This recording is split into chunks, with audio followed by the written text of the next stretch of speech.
배아였는데, 놀라운 것은 그 생명에는 정자와 난자의 결합이 아닌 배아의 줄기세포만으로 생명을 만들어냈다라는 사실입니다.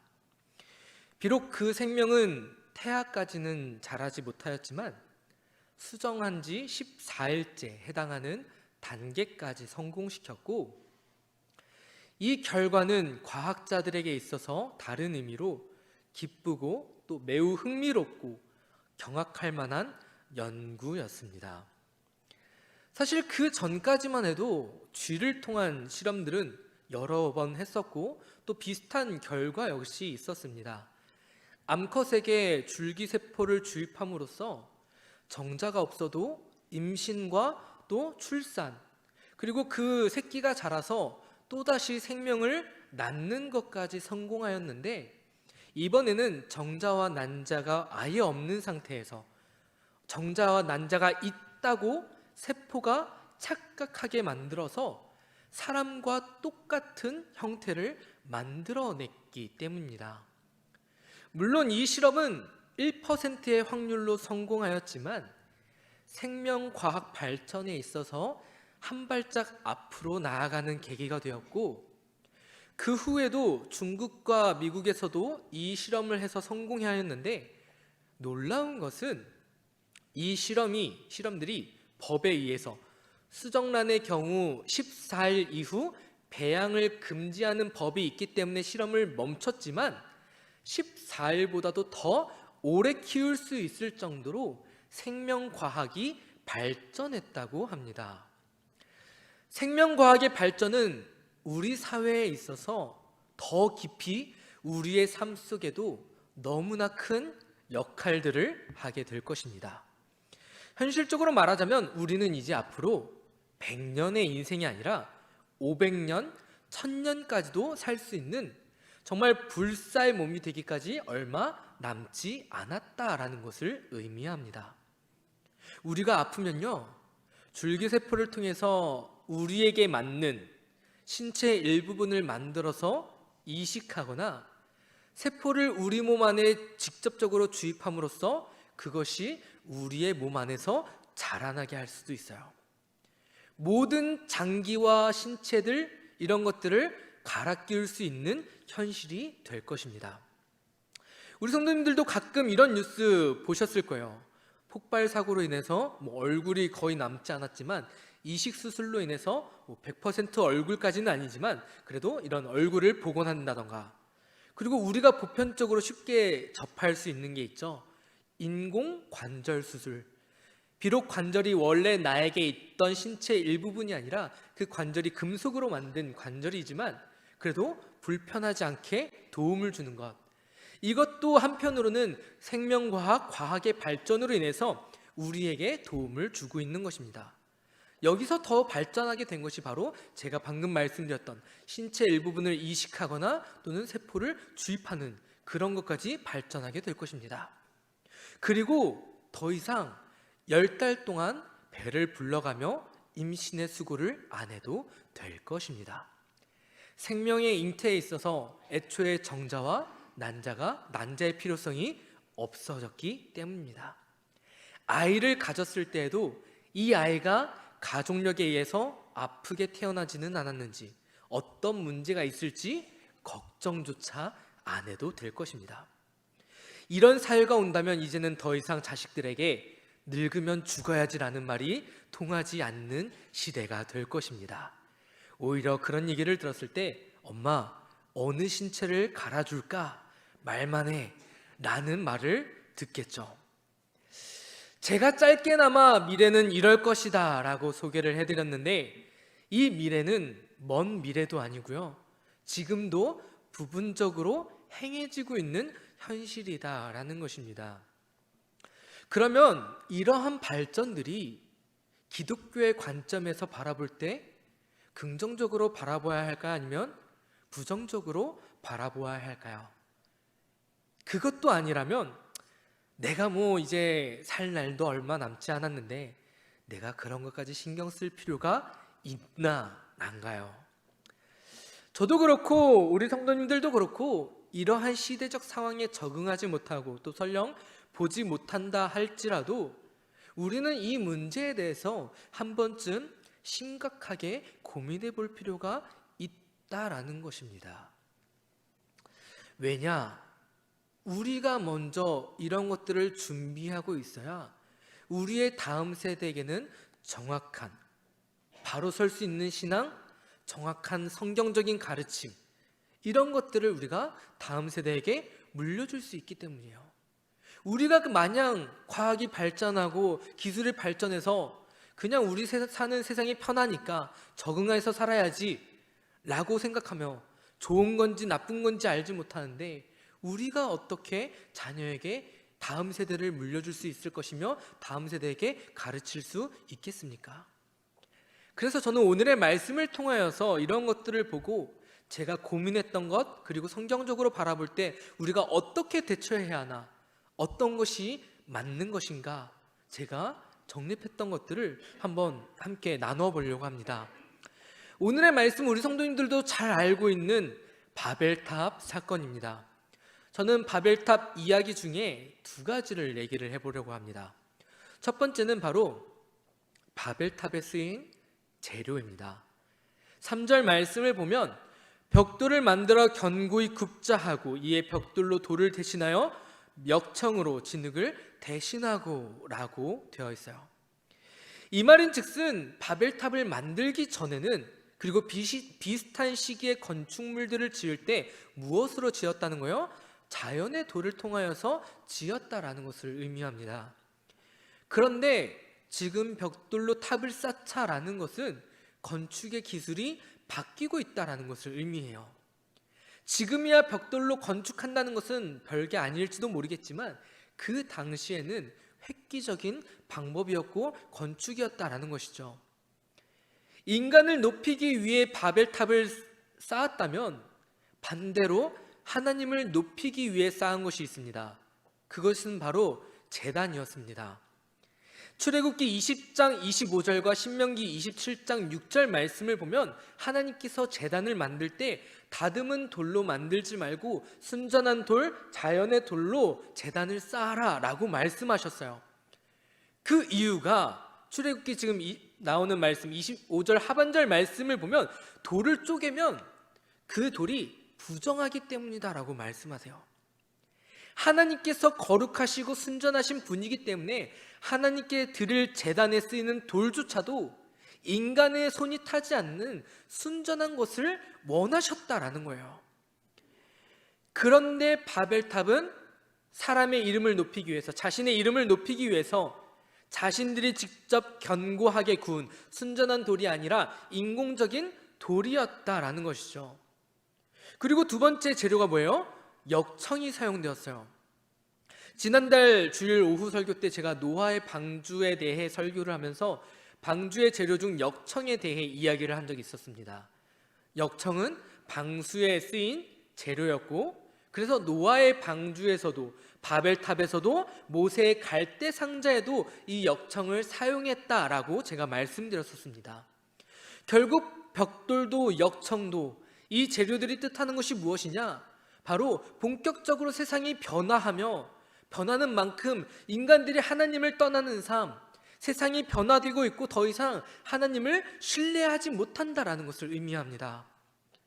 하나님께서 주셨던 자연을 가공함으로써 인간의 삶은 좀 더 윤택하게 안전한 곳에서 편한 곳에서 살 수 있겠지만 그럼으로써 결국 우리는 하나님의 곁을 떠나게 된다라는 거예요. 또한 하나님께서 분명히 무지개를 통하여서 홍수로 멸망시키지 않겠다라고 말씀하셨지만 결국은 하나님의 약속을 믿지 못하고 혹여나 또 물로 세상을 뒤엎으실까, 세상에 있는 모든 물을 끌어모아도 잠기지 않는 탑, 물에 닿아도 방수가 되는 그런 재료들을 바벨탑을 통하여서 사용되었다라는 것이죠. 결국 이 모든 것은 다 인간의 욕심과 또 거기에 더해 교만함으로 인하여서 하나님을 신뢰하지 못하는 것에서부터 시작되었다라는 것입니다. 오늘의 과학의 발전 좋습니다. 삶을 윤택하게 만들어줘요. 필요로 하는 사람들에게 좋게 사용될 수 있어요. 제가 아까 예시로 드렸던 그런 아픈 환자들에게는 필요한 것이 사실이겠죠. 그런데 우리가 또 하나 생각해 봐야 될 것이, 과학이 발전하면 또 얘기할 수 있는 것이 인공지능입니다. 이세돌과 알파고의 대결, 우리 성도님들도 너무나 잘 알고 계실 거예요. 그게 불과 5년 전 일임에도 불구하고 지금은 알파고보다 몇백 배 이상 뛰어난 인공지능을 우리가 소유하고 있고, 거기에 더해서 더 나은 인공지능을 개발하고 있다고 합니다. 과학자들이 말하길 2050년, 지금으로부터 17년 뒤죠. 이 세계는 정말 많은 것들이 뒤바뀌어 있을 거래요. 여기 계시는 우리 성도님들은 적어도 17년은 더 사셔야 합니다. 그래야 우리가 그런 세상을 볼 수 있지 않겠어요? 상상 이상의 현실이 펼쳐질 거다라고 과학자들은 보고 있어요. 흔히 어렸을 때 미래는 어떻게 살고 있을까 해서 바닷속에 있는 수중도시, 하늘을 날고 있는 자동차, 이런 것들을 그렸지만 정작 미래가 되었는데, 오늘 그 당시에 미래가 되어 있는 이 현 시점에서 물론 변한 것들도 있죠. 그러나 크게 우리가 생각했던 것과는 크게 별다를 바가 없어요. 우리의 삶은 변한 게 없지만 과학은 이미 엄청나게 발전해서 1년 1년이 다르다라는 거예요. 우리의 삶 가운데에 적용되기까지 그 변화하는 기점이 늦어도 50년이다라는 것이죠. 자, 그러면 우리가 생각해 보아야 할 게, 과연 하나님께서 이러한 것들을 원하실까라는 거예요. 단편적으로 생각했을 때 삶과 죽음은 누구의 주관 안에 있습니까? 하나님 안에 있습니다. 하나님의 주관이에요. 하나님의 섭리입니다. 하나님께서 사람을 창조하셨고 우리를 부르시는 것 또한 하나님의 역할이십니다. 모든 것은 다 하나님의 뜻 안에서 이루어져요. 그런데 사람의 손으로 사람을 창조할 수만 있다면, 죽음마저도 우리의 주관대로 결정할 수 있다면, 우리의 인생이 우리의 손안에 결정되어지고 부유하고 과학기술들을 마음대로 휘두를 수 있는 존재, 계층, 사회적 권력이 있는 존재가 있다면 누가 하나님이라는 거예요? 사람이 하나님이라는 거예요. 더 이상 하나님이 필요한 존재가, 시대가 될까요? 하나님께서 우리에게 약속하신 것들을 우리는 신뢰할 수 있는 그러한 시대가 될까요? 그거야말로 우리의 이름을 드높이는 그런 시대 아니겠습니까? 그래서 저는 이 시대적 상황에 대해, 그렇다면 하나님께서 이러한 시대를 가만히 내버려 두시는 이유가 무엇일까 생각해 보게 되었어요. 두 번째는 바로 이것입니다. 5절 말씀 우리 함께 읽어볼까요? 5절 말씀 시작. 여호와께서 사람들이 건설하는 그 성읍과 탑을 보려고 내려오셨더라. 하나님께서 바벨탑을 보시기 위해서 내려오셨어요. 내려오신 이유는 단 한 가지입니다. 그들을 흩으시기 위하여서, 바벨탑을 쌓는 것을 막기 위하여서. 이 부분에 대해 추가적인 설명이 6절 말씀인데, 6절 하반절 말씀을 쉬운 성경으로 보면 이렇게 말하고 있어요. 이 일은 그들이 하려고 하는 일의 시작에 불과하다. 그들은 하려고만 하면 어떤 일이든지 할 수 있을 것이다 라고 말하고 있어요. 인간의 욕심과 집착이 결국 무엇을 낳는다는 거예요? 하나님을 향한 도전이 되는 것이고 하나님을 향한 죄를 낳게 된다는 거예요. 그러나 하나님께서는 바벨탑을 부수거나 바벨탑을 쌓는 인간들을 멸망시키지 아니하시고 그러한 행동을 하지 못하도록 근본적인 조치를 취하셨습니다. 앞서 홍수 이야기에 나오는 심판의 방법과는 전혀 다른 방법을 사용하고 계셨어요. 그래서 내린 결론은 이거예요.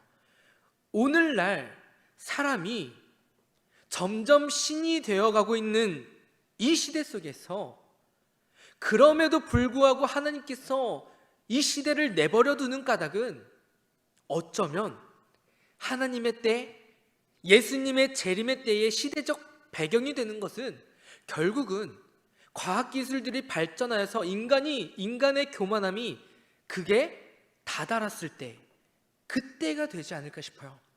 사람이 하나님이 되었을 때, 하나님의 주권을 침범하고 하나님의 섭리에 도전하는, 그래서 지금까지 우리가 생각하지 못한 죄들을 하나님께 짓는 그때가 바로 예수님의 재림의 때이고, 결국 그러기 위해서는 과학기술들이 발전해서 사람이 신이 되는 세상, 모든 것을 창조하고 모든 것을 멸할 수 있는 그런 세상이 도래했을 때다라는 것이죠.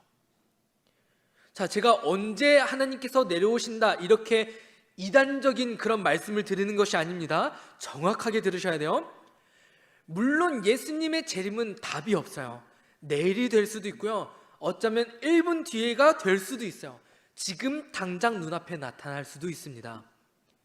그러나 그런 극단적인 상황이 아니라고 한다면 결국에는 하나님의 때는 하나님의 영광이 다 가리워졌을 때, 사람들이 하나님을 잊어져가는 시대, 혼란스러운 시대, 요한계시록에 나오는 모든 것들이 이루어지는 그런 시대다라는 것이죠.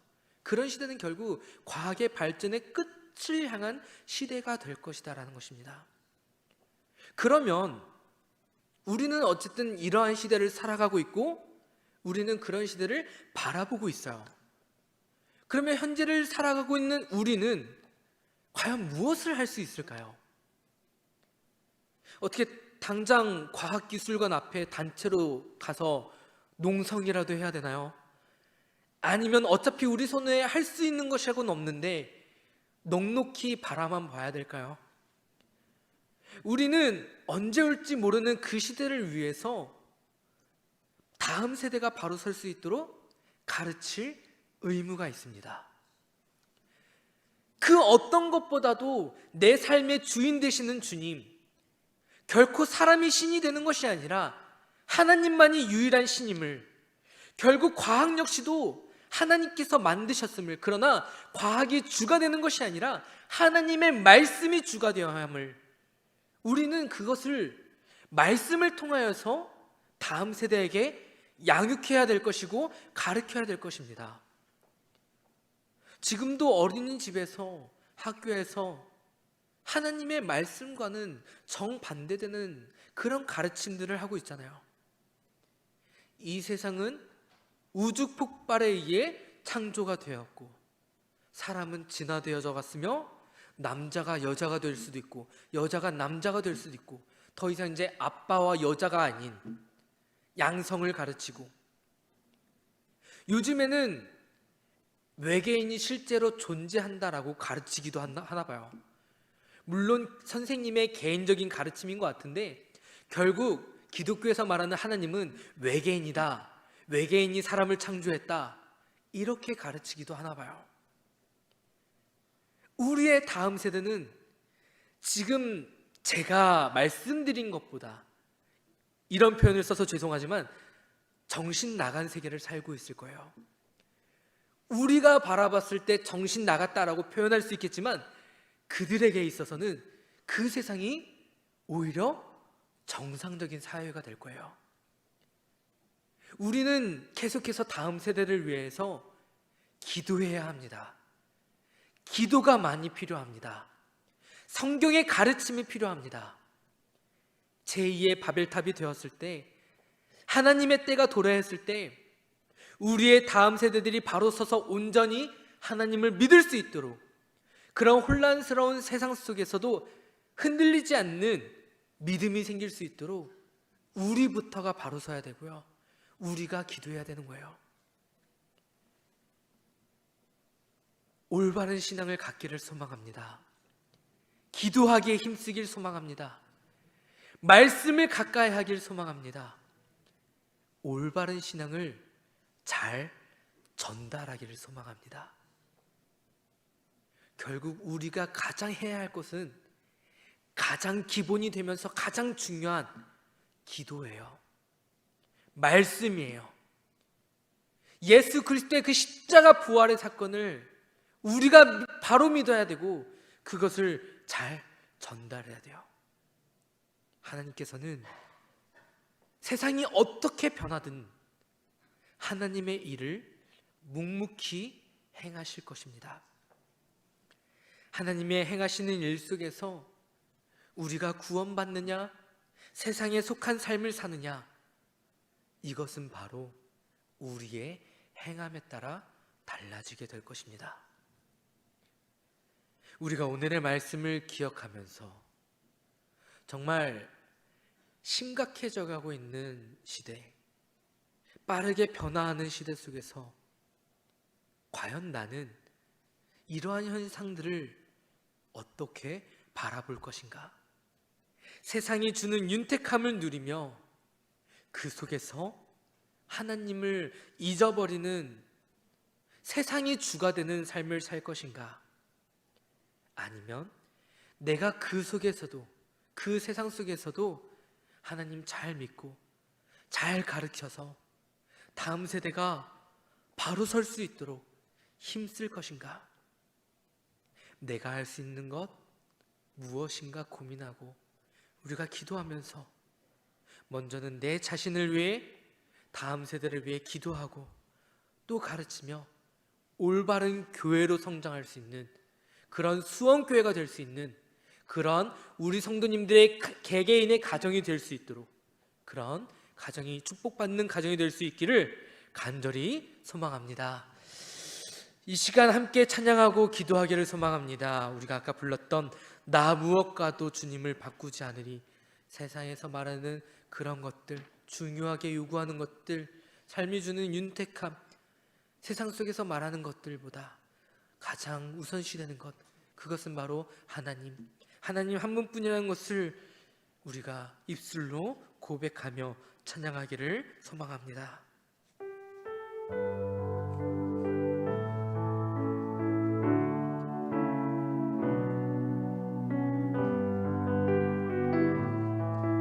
나 무엇과도 주님을 바꾸지 않으리, 나 무엇과도 주님을 바꾸지 않으리, 다른 어떤 은혜 구하지 않으리, 오직 주님만이 내 삶의 도움이시니 주의 얼굴 보기요. 다시 한번 고백합니다. 나 무엇과도 주님을 바꾸지 않으리, 다른 어떤 은혜 구하지 않으리, 오직 주님만이 내 삶의 도움이시니 주의 얼굴 보기 원합니다. 주님 사랑해요.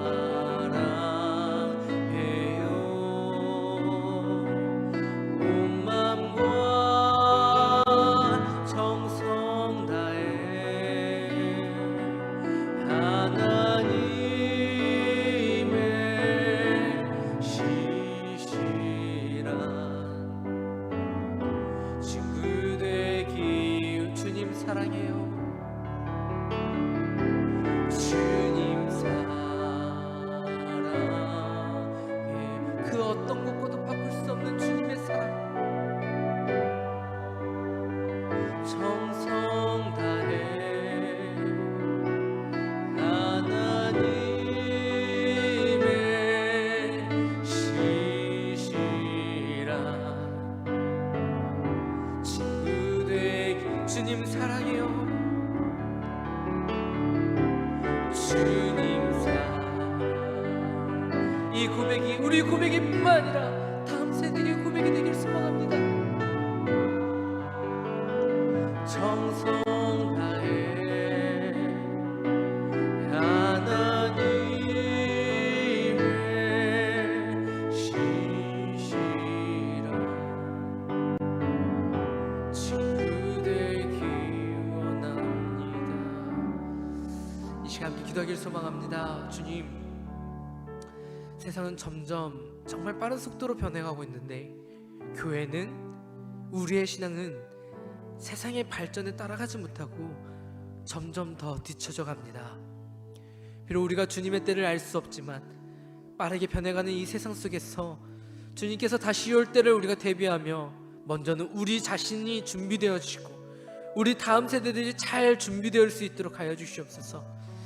먼저는 내 자신이 바로 설 수 있게 하여 주시고 세상의 신앙에 있어서 자녀들과 세상과 타협하는 것이 아니라 아닌 것은 아니라고 말할 수 있게 하여 주시고 그런 용기와 입술을 허락하여 주시고 우리가 올바른 가르침을 줄 수 있도록 우리에게 지혜를 허락하여 달라고, 그런 수원교회가 되려 달라고, 그런 가정이 되게 해달라고 이 시간 이러한 기도 제목들을 위해서 그리고 교회를 위해서 이 시간 주여 한번 외치시면서 함께 기도합니다. 주여, 주님 감사합니다.